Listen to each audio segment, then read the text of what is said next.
Hey guys, it's Hank. What we're going over real quick here is geostrategic evaluations. Basically what's going on in the world in relationship to the U.S. and many other things, so we can put what's probably coming in perspective and how soon it's going to be coming. And we're going to primarily focus on Russia, China, the U.S., the EU, Israel, Syria, and Iran. But first, I want to go over a couple of things about the geostrategic keys to power. And this is basically something that needs to be explained because I see so many people out there don't really understand fiat money, basically. They say, oh, well, if you have the printing press, you can print as much as you want. You can do whatever you want. You have infinite amount of money. That's not really true. Basically, for a long time, the world has used something called the petrodollar. Now, back in 1917, the U.S. Brought in a private bank, which was the Federal Reserve Bank. And it was brought in basically to manage the nation's money supply so you wouldn't have boom-bust cycles. Now, yes, they do create basically currency, not money. It's the facsimile of money out of thin air. And they do loan it at interest, sort of like a charge for their services, just like any bank would for the management of the money. Now, the Federal Reserve has got so many different tricks in its bag. It's actually fulfilled its charter very, very well over the years. It has done exactly what the government asked it to do. And frankly, I'm amazed that it's lasted as long as it has. But that's how smart these guys are. They're not all evil, okay? It's a common little piece of propaganda, I think, that's being pushed around, and it doesn't really matter anyway. Because back in 1939, I believe, there was something called the Gold Lease Act or Gold Reserve Act or something like that back in 1939. One of the central bankers, the Federal Reserve bankers, Vanderlip, opposed it. They tried to oppose it in Congress. It passed anyway. Basically, what this did was it granted a lot of power to a shadowy organization known as the ESF, which is the Economic Stabilization Fund. Now, the Economic Stabilization Fund was able to go in to the markets and into the Federal Reserve and manipulate the currency behind the scenes. So it's important to understand that the ESF is not connected to the Federal Reserve. So by 1939, the Federal Reserve had pretty much lost the majority of its power. And as governments are prone to do, spend like drunken sailors, they were basically given the mandate to make it work however they could, make it work. And all kinds of other problems were heaped onto the charter that was not really part of the initial charter for the Federal Reserve. They wanted to bring in globalism, so they wanted to use the US dollar as the global reserve currency. So the Federal Reserve was never designed to take care of a global economy. Now, the ESF, there's very little that you can find out about it, but it's important to note that they're probably linked to the IMF and the BIS, the IMF being the International Monetary Fund and the BIS being the Bank of International Settlements. So you're dealing with, again, international bankers, but you're dealing with two different types and possibly a third set of actors that are, and if you want to include national governments, four sets of actors that are all basically vying for power and control over the money supply and what they're going to do with it and where they're going to take it in the future. Now, why is geostrategic evaluation so important in understanding where the US dollar is going to go and where the rest of the world is going to go and possibly what kind of uncertainty lies for us in the future. Now, these are very uncertain times, so I want to try and be as clear as possible so you at least have an idea of what's coming. Now, the geostrategic keys to power are oil or energy, but we're going to use oil because that's so primary. Gold, because gold is limited and it's something that can be physically assayed and that each country typically has a reserve of.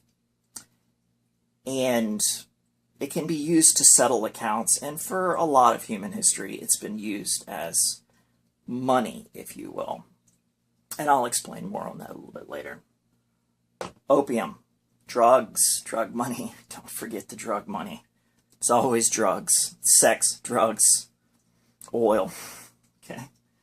Force. Who has the monopoly on force? Who can militarily force an objective or an idea or whatever they want, basically, on somebody else?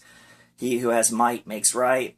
He who has the gold makes the rules. I'm sure you've heard of these old phrases, and I mean, the old wisdom is often true. I mean, old wisdom is good wisdom. Food, okay, because if a nation has a positive net food production, that means that they can feed all of their citizens and also export to other countries. If they have negative net, that means if they cannot get food into their country, their citizens are going to starve. Internal security. This means anything like how dissatisfied are the citizens, what's the potential for internal revolution, what's the political situation, is it stable, do the people know what's going on and where things are going. Is there strong leadership? Raw resources being things like water, clean air, minerals, things that are outside of energy.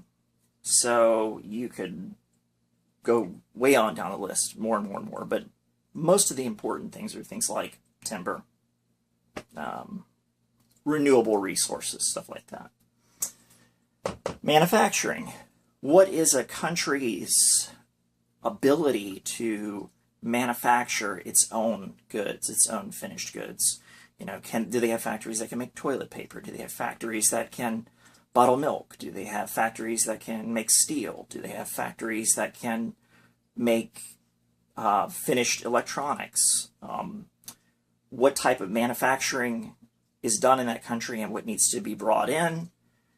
Do they have the raw resources to manufacture it? Stuff like that, manufacturing. Okay. So, we've gone over to the geostrategic keys to power. So, if you have these things in abundance, then you're going to be very strong. If you're lacking in these areas, you're going to have to find a way to connect with somebody that does have those things in order to make your nation work. If there's a deficit in any one of these types of things, then you can be in serious trouble. Okay. Now, why has the US dollar worked so well for so long? Well, it basically breaks down like this. Initially, you could settle all of the accounts in gold.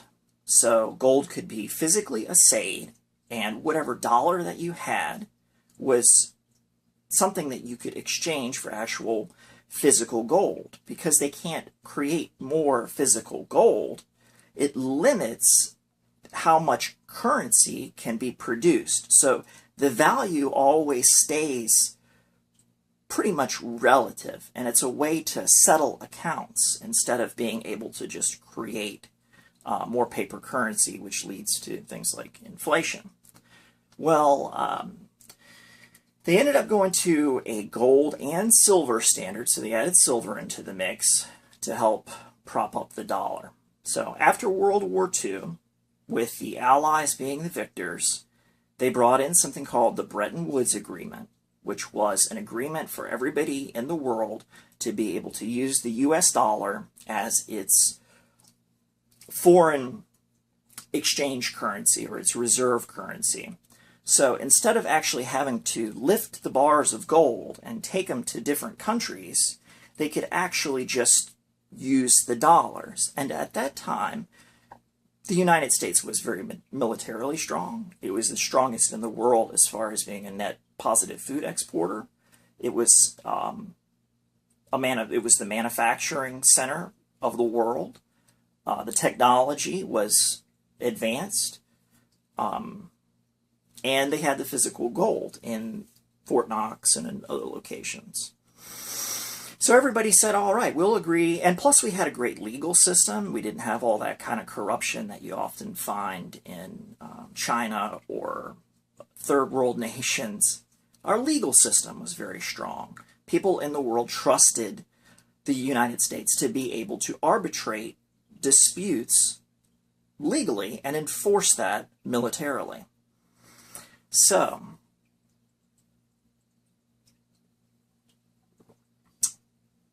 everybody decided, okay, we're going to go ahead and use the dollar as something that we can exchange with other nations for goods. And that just makes it so you don't have to convert one currency to another on a day-to-day basis, because currency fluctuations are always going to happen based on a lot of these different types of things as they change. And that would change the value of the currency in each country. So the US dollar being gold-backed, relatively stable, good legal system, forced to back it up with, the agreement was made there. Well, as time went on, people in government, government, decided, all right, well, we need more money, because they were going in Vietnam. The military-industrial complex was soaking up the cash. We had the Cold War. We had all this stuff going on. Spend, spend, spend, spend, spend, spend, spend. Okay. You had pensions. You have Medicare. You have Social Security. You have all these programs that were brought in by FDR. And don't get me wrong, I like a lot of those programs. I don't find that people are often rational economic actors. So it's nice to have somebody to be able to help you out if you can trust them. And that's why I think the United States, at least in the very beginning, our founding fathers kind of were against socialism and communism, because they realized that the problem with giving somebody else the power to take care of your interests, they're going to serve their interests first. It's just human nature. So they realized that. A lot of people didn't. And they got, now we've gotten suckered into the trap that we now find ourselves in. Anyway, they say, Nixon says, all right, we need more money. How are we going to fund the war in Vietnam? How are we going to fund all this stuff? How about let's just take it off the gold standard, and we'll give the petrodollar. Well, the petrodollar basically means everybody has to trade in that dollar, because they have the force to back it up with. Nobody likes the idea that a physical account cannot be settled. From the very beginning, no other country really appreciated that very much. Didn't like it at all. And so the government goes to the Federal Reserve and they say, give us all the currency that we need. And what we're going to do is export the inflation, because if one nation felt all of the inflation caused by printing more currency, you would see prices skyrocket, savings disappear, even more so than we see today. It would be annihilation, financial annihilation. But since the US dollar was being used as the foreign or the foreign reserves, or the foreign currency exchange reserves, foreign reserves, what they would use to buy oil and settle trade accounts, they could export that inflation around the world. It didn't have to rest solely on the United States. So they could print more money and print more money, and then, stick it to Brazil, stick it to Argentina, stick it to Russia, stick it to China, stick it to Saudi Arabia, whoever you want to, Iran. It's exported around the world. And you also export inflation around the world with cash and drug trades, all these other illegal trades, sex. That's why we're seeing a big problem with the multi-billion-dollar sex, slavery shit's going on nowadays too, and the drugs, the drugs and the force, selling weapons. So if somebody says, well, we don't want to trade in your dollar anymore because it's a shitty deal. Why would anybody take a shitty deal? If you're just going to print it and I can't save the money because it becomes worthless, it becomes worth less and less over time, we can't trust it. I don't want to use it. It's a shitty deal. Let's use something else. So Iraq tries it. Well, 9/11 happens. Okay. Then Iraq, right? All right. Then Libya, they tried. Iraq was going to use the EU or the Euro. No. You get freedom JDAMs. That's force.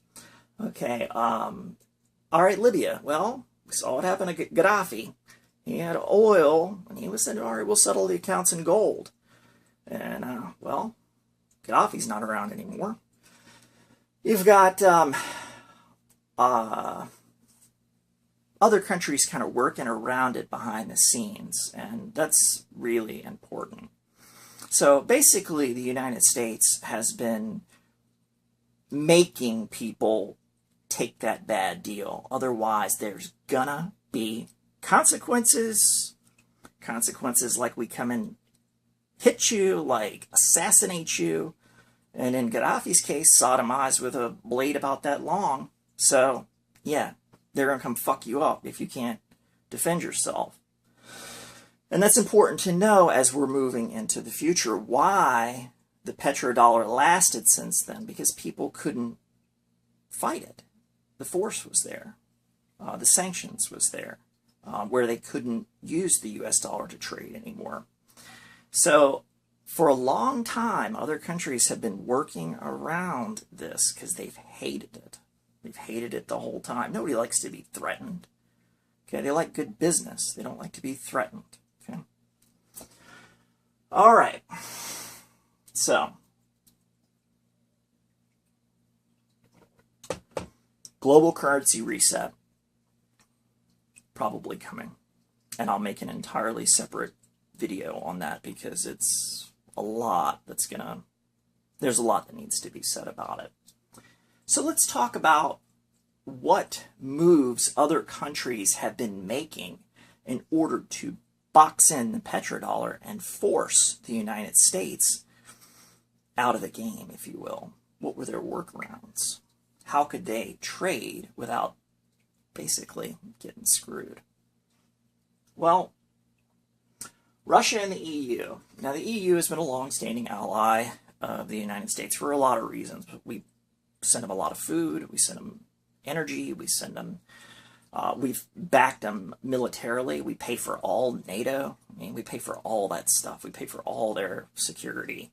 The EU has been a parasite on the United States for a long time. Same thing with Canada. No offense to you Canadians, but it's been a parasitic relationship.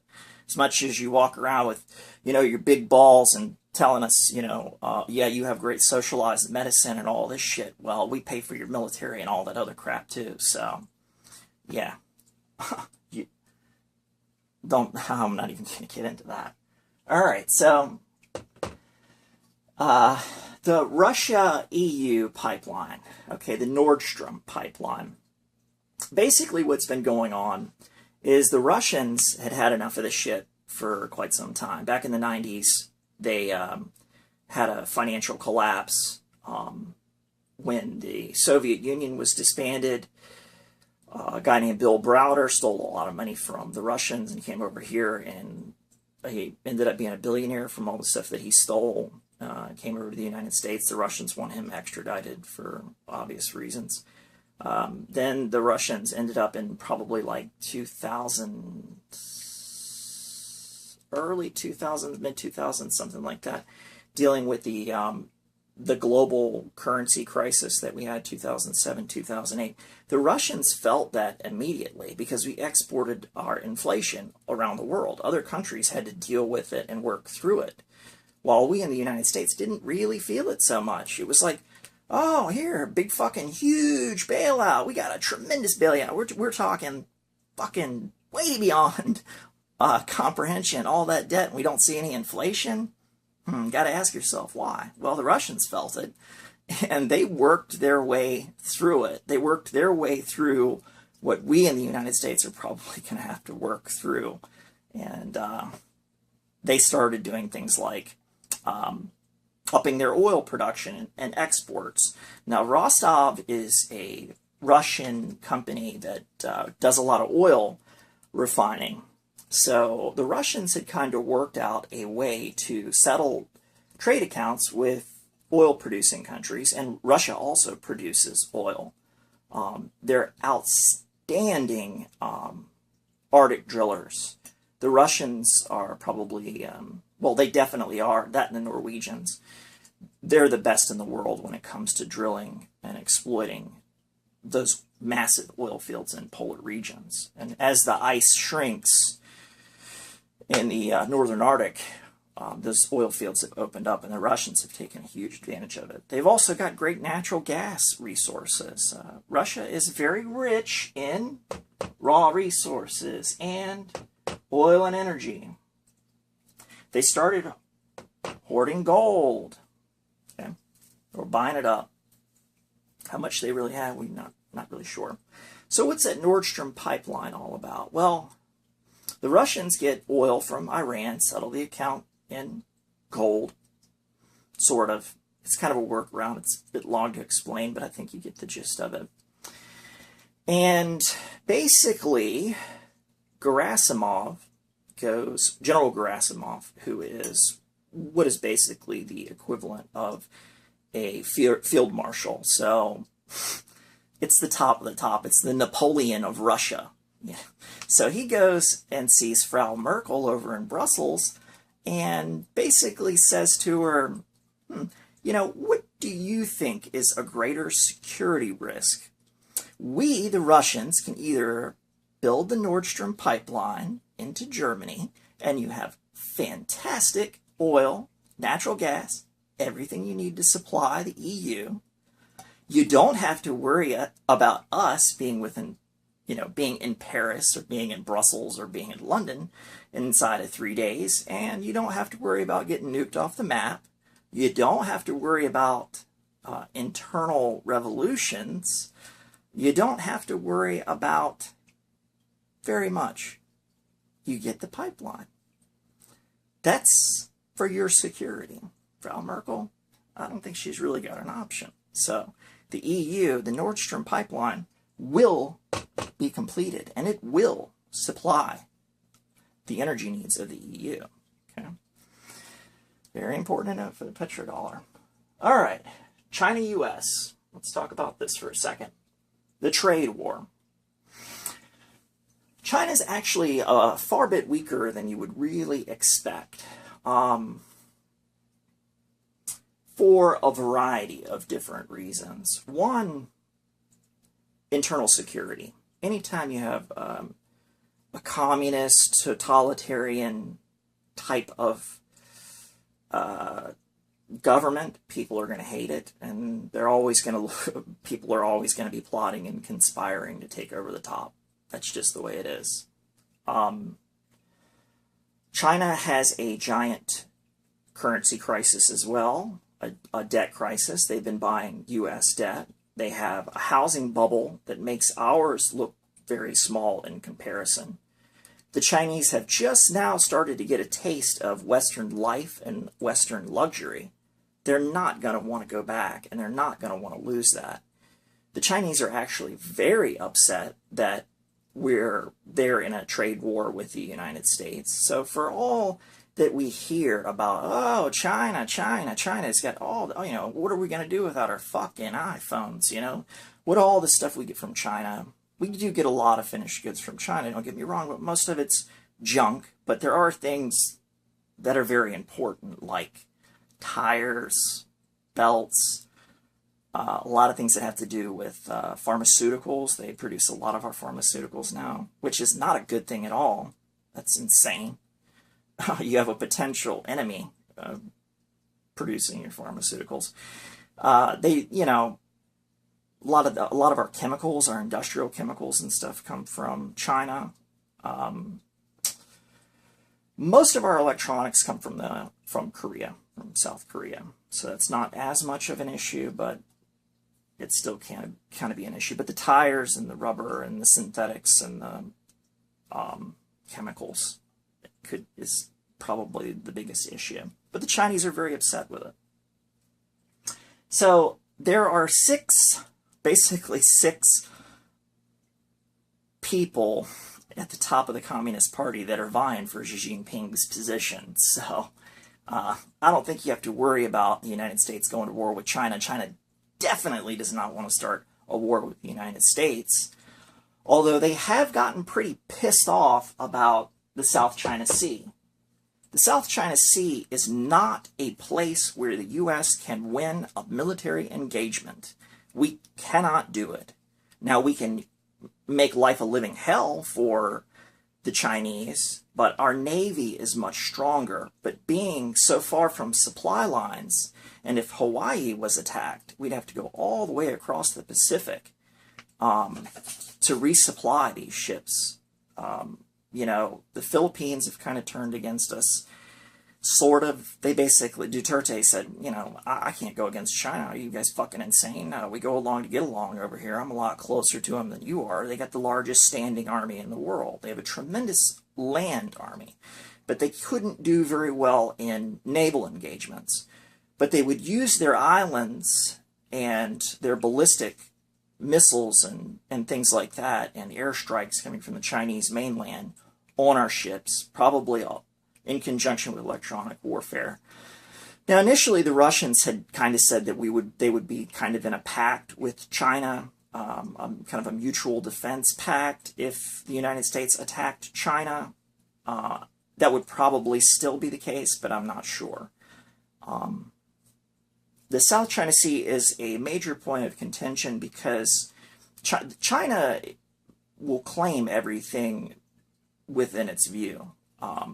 They don't typically take things over militarily, although they have done some new different types of things with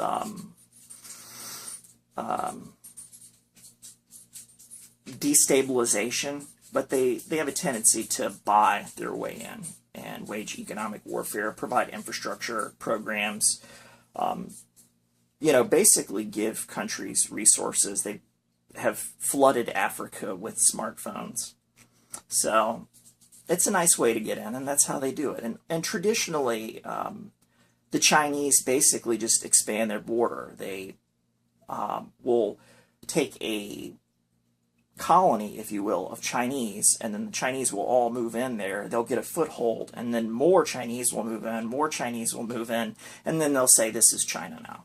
And that's how they've done it historically. Probably what they're doing in Vancouver. All right. Taiwan, that's always a point of contention. Taiwan, I think, is ultimately going to get along with China again, if China can respect the sovereignty of Taiwan. The Taiwanese could hold off a Chinese assault, but not for very long, and the Chinese are not going to want to attack it militarily, because what's the point? They would lose what they're trying to gain. So there has to be another way strategically for them to get Taiwan. Now, the U.S. protects Taiwan with its military. Taiwan has got the wealthiest per capita producing citizens in the world. Taiwan produces a lot of great goods. Taiwan is a wonderful spot. So I can see where there can be a little bit of contention with that. The Chinese still believe that Taiwan belongs to them. It used to be the seat of government for China. It's now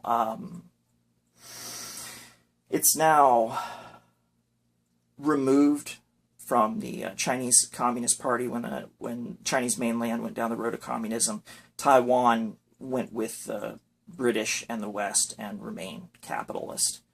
And so it basically a very wealthy group of Chinese that kind of separated from the mainland. So, now I've already talked about the internal security for China and internal revolution being a very real possibility for China. That's the problem with creating big militaries and funding them, because you never know when a general's going to pop up and say, guess what, I got the guns, I'm in charge now. What the fuck are you going to do about it? All right. Some of the most successful countries in the world, like Costa Rica, for example, they disbanded their military. They got rid of that. They don't even have one. They say if they needed a military, they would have an army of teachers. So all their teachers know, they're very highly educated. They could organize a resistance in no time in Costa Rica, and they don't have to worry about being overthrown by some Pol Pot style dictator, dickhead with the guns and the force. One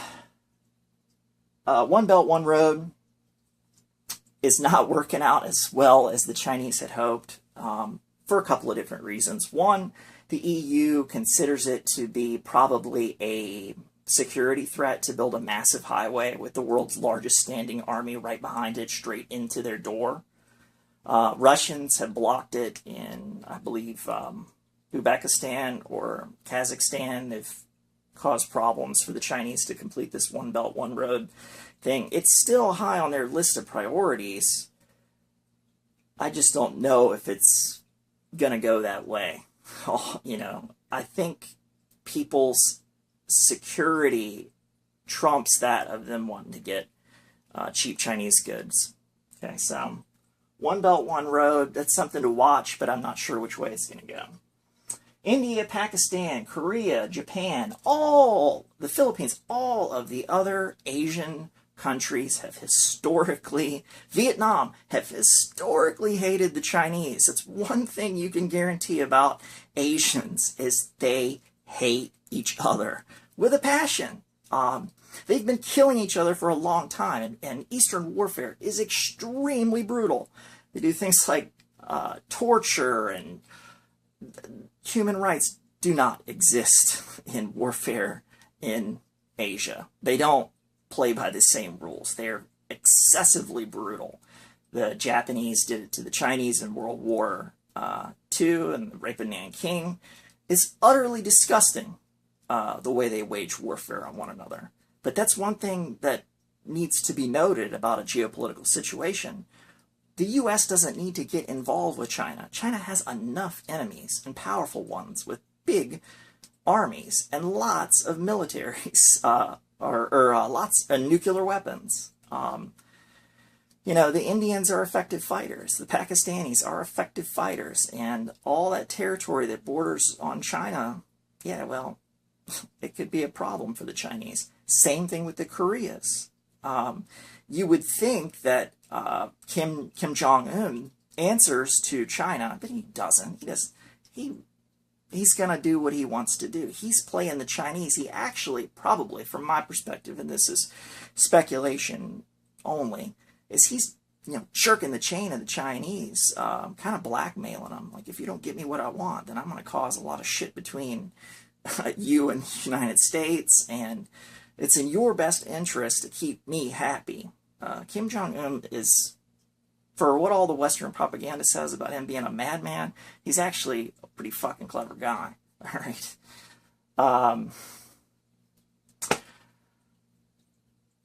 There might be a Korean unification. Moon wants, which is the president of South Korea, was probably born in North Korea, but that's not something they generally talk about.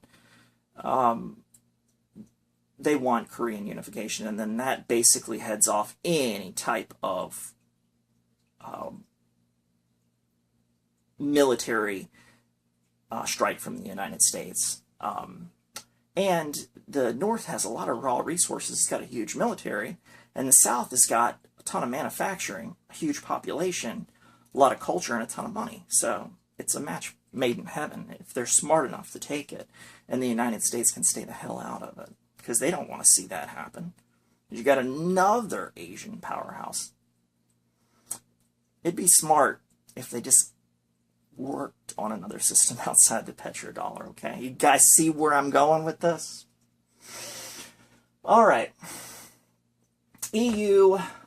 Let's talk about the United Kingdom. United Kingdom is royally screwed. And they got royally screwed because of the royals. The royals have fucked their country pretty hardcore. They're so greedy. London had been acting as basically a giant money laundering operation for all kinds of different activity, from drugs to sex to the arms dealing to the terrorism. I mean, if you follow the money, you can find London somewhere in it. I mean, just way too fucking greedy for their own good.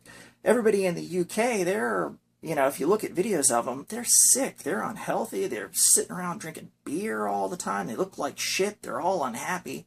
They don't have anything to produce, they're all paper pushers. They don't have good education hardly anymore. They don't have any industrial base. They don't have access to oil. All that oil that was to the north of them in the Bering Sea has totally been tapped out by the Norwegians, so they can't even refine that. They have no refineries. They say the people are going, Brexit, let's bring back the days when UK was strong. Well, what the fuck are they going to do? It's just so poorly conceived all the way through. We here in the United States are really pissed off at them because they were fucking around in our elections, because they want to keep this global thing going, obviously, so they can continue to suck off the teat of the United States and anybody else they can, and use us as their military arm because they can't fight a war.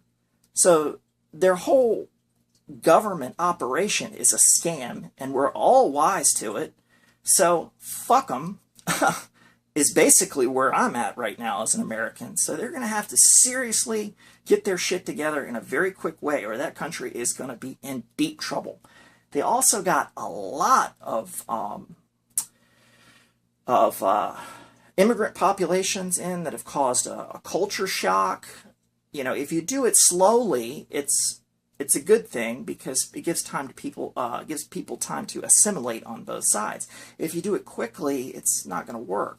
And when there's no food out there, there's no energy out there, their money's worthless, those people are gonna fucking get wild with each other. And maybe that was the plan all along. And I can speculate on that in another video about this fascist international third way thing that I think a lot of people are missing. So, all right, well, to compound the problem, the UK decides to go ahead and piss off Russia too. Let's go ahead and poke the bear. We've got nothing to do because they're trying to bring in that global war because they're fucked. They're totally fucked. The only thing they can do, they don't know what to do. They're in crisis mode, I think, right now. Strategically, the very essence of strategy is having multiple moves to make. And when you cease to have any moves to make, the game is over. Checkmate. And they decided to do the craziest of things and go on with the Skripal thing and try and pin it on the Russians. They're just trying to cause internal security problems with the Russians. It's not working. NATO is probably going to go the wayside. The UK is a paper tiger.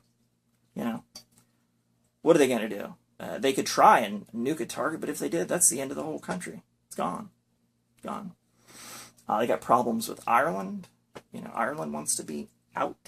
And Ireland actually produces a lot of their shit. They're one of the few spots, that's one of the few bright spots in the entire UK. So I'm going to like to piss all over those folks.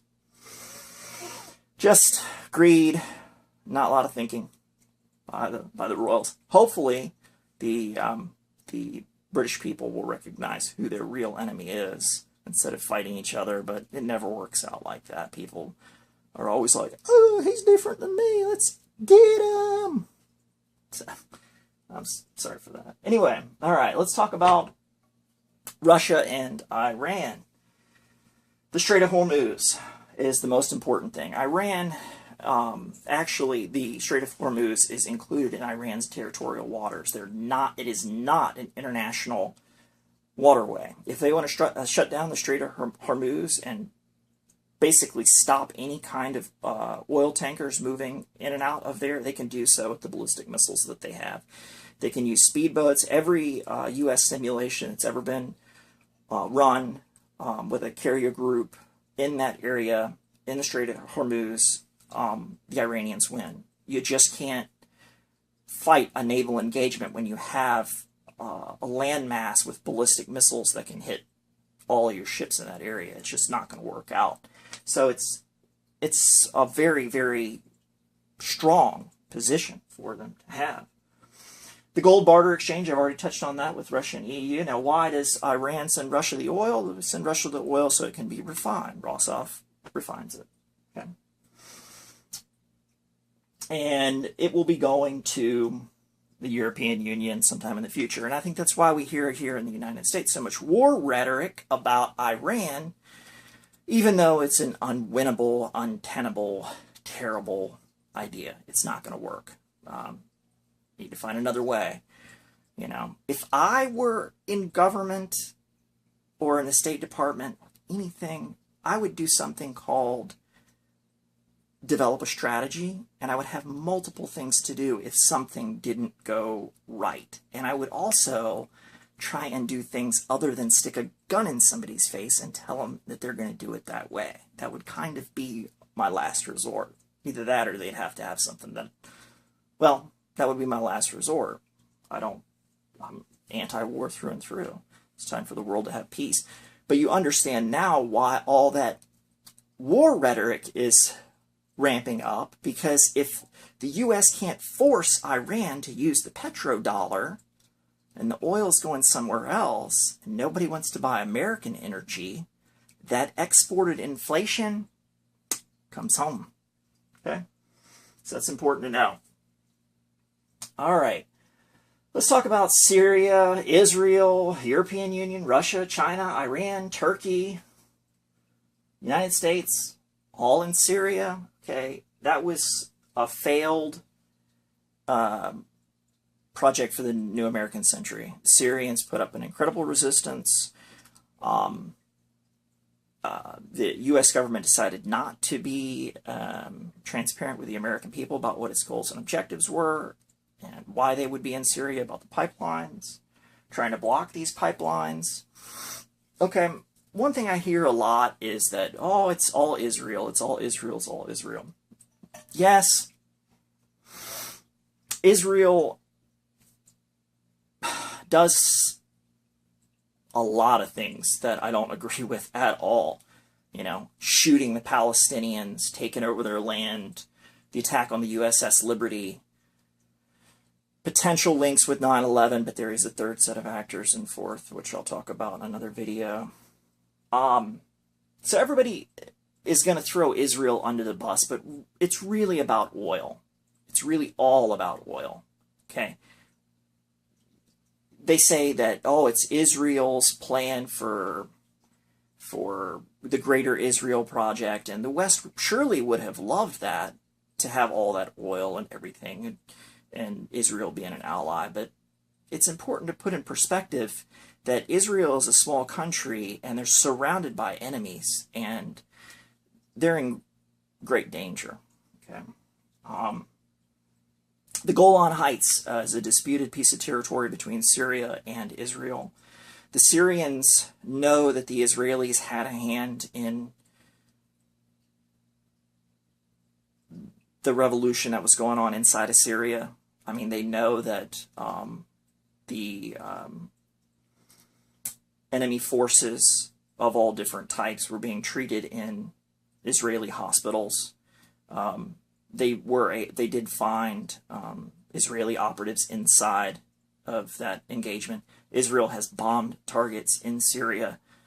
Syria actually shot down one of their jet fighters. So Israel has been attacking Syria, and right now Syria is so close to the Golan right now, they can push all the way into Israel if they really want to. Now the Russians and the EU have set up kind of an observation post right there on the Golan, and it's anybody's guess as to whether or not they're going to let the Syrians push forward into Israel. One thing about Arab culture is there is an eye for an eye. They believe in revenge, and they get blood. You know,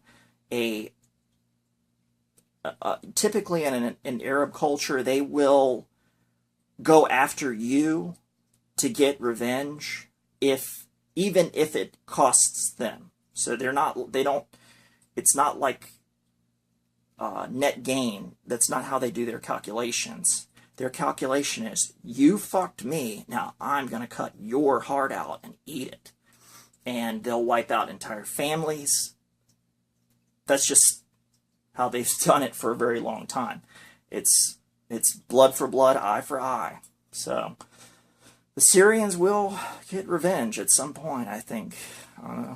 And the United States can't get drawn into that engagement, because if Syria and Iran all of a sudden, wanted Israel wiped out, they have enough ballistic missiles without nukes to overcome, the Iron Dome. Hamas could probably fire all their little shitty rockets and fuck up the Iron Dome. The Iron Dome couldn't be, the missiles couldn't be replaced in the batteries fast enough. And the next thing you know, Israel is a smoldering. I'll connect that together. I just need a little tea refill. 40 minutes. It's getting a little long, so I'm going to try and finish it up here. Golan also has oil. I think an important thing to note is that Saudi Arabia is basically, what they do to get oil out of the ground is they pump water down in, and that forces oil up.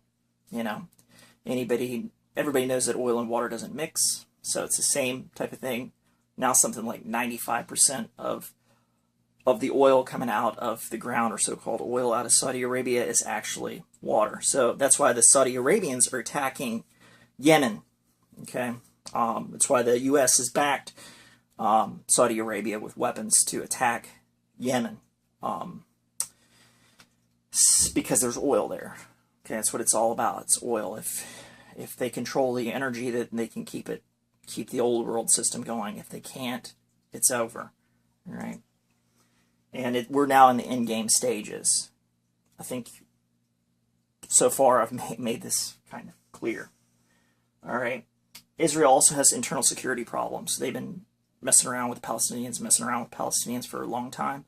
Now, what happens when the Palestinians get armed by other Arab nations? Okay, they have a huge internal security problem. So, a lot of bad news over there. Okay. Now, Israel, like I said earlier, they've been acting as a client mostly of the UK and the US. So all roads lead, 1, to Rome, I'll get into that later, and 2, to London. So if you really want to pick the spots out, it's going to be Rome, London, DC. There you'll find all the answers. All right, and then Saudi Arabia, I just touched on that very briefly. They're depleted oil reserves, and that's why they're on the offensive. Otherwise, they have nothing but sand. They also have internal security problems with the Houthis, which have been giving them hell. The Yemenis have also been giving them hell, despite the fact that they've been fighting with old, 1980s-style technology. The Yemenis just didn't want a puppet government, and they're fighting it tooth and nail. And if the United States stops supplying Saudi Arabia with weapons, they can't get it anywhere else. If Saudi Arabia doesn't have any oil for us, the United States, then fuck them. What do you need? If they can't get the Yemenis oil, you know, what are we going to give them weapons for? So they are through and through fucked. Plus, they've got some internal security problems with bin Talal and Prince Solomon, or probably now King Solomon, which again I can talk about that a little bit later. And I guess Turkey is probably another thing that we should mention. The United States has disrupted their economy. Like basically in the Bank of the Treasury, you can click a button and fuck somebody's economy up with the way that they have their money. Now I've heard that the Turks sold their gold. Now historically the Turkish have always had big gold reserves. Right now it's the game of who's got the gold. We really don't know. Also, the Turks have opium. They've been in competition a little bit with Afghanistan. It's another kind of important part. Turkey has got a fairly strong land military. Probably they have nuclear weapons. I think the nuke that was at the Air Force Base that we maintained, the United States, I mean, in Turkey, supposedly had nukes there. That's what pissed the Russians off so much. And that's why they put nukes in Cuba. It's just little shitty stuff like that. It causes a lot of tension. Now, Erdogan, he's kind of a wild card. I think he's probably still pissed off about the coup, but the coup that happened in Turkey doesn't look like a CIA operation to me. It looks like something else. Either Erdogan knew about it, he planned it, this faux coup, to consolidate his power. The Russians could have done it. The CIA could have done it. There's a lot of questions that I still have about that coup. But needless to say, Erdogan is still in power, and he can either pivot towards Russia. Why not? You know. Or they can pivot towards the West, the United States, right now, as we're currently allied NATO, but the Turkish have basically said, you know, we don't want to deal with you anymore because you're fucking our economy around. We don't want to be fighting your war. We're going to be on the front line here too. Plus, one thing about Turkey is it can send all of those migrants into Germany. So it causes massive internal security problems for the EU, especially if the United States begins to withdraw its forces. And again, I'll probably talk about what I think the future is going to look like for the United States, near term and long term. So I suspect right now the Turks are playing, Erdogan is playing both sides, but I suspect ultimately that he will pivot towards Russia because it's in his strategic advantage, it's a security advantage. You know, it's got a Christian population, it also has a Muslim population. The Muslims are in control in Turkey right now. It is mostly a kind of a educated secular nation, just like Syria once was, and probably still is. These are the allies that the United States should have made, was with the secular nations instead of destroying everything. In Libya, it's just 35 years of the worst foreign policy conceivable. Everything that could go wrong has go wrong, and we're gonna pay a price for that. So, what are the Turks going to do in Syria? They could put pressure on the Syrians with the blessing of the Russians, and the Turks could maybe assimilate some Syrian territory. It's really hard to know. Really hard to know right now. That's one of those types of things that's up in the air. All right, it's been Hank. Catch you guys on the flip side. Leave comments and questions if there's anything I missed or something that's very specific you want me to elaborate on. Catch you on the flip side.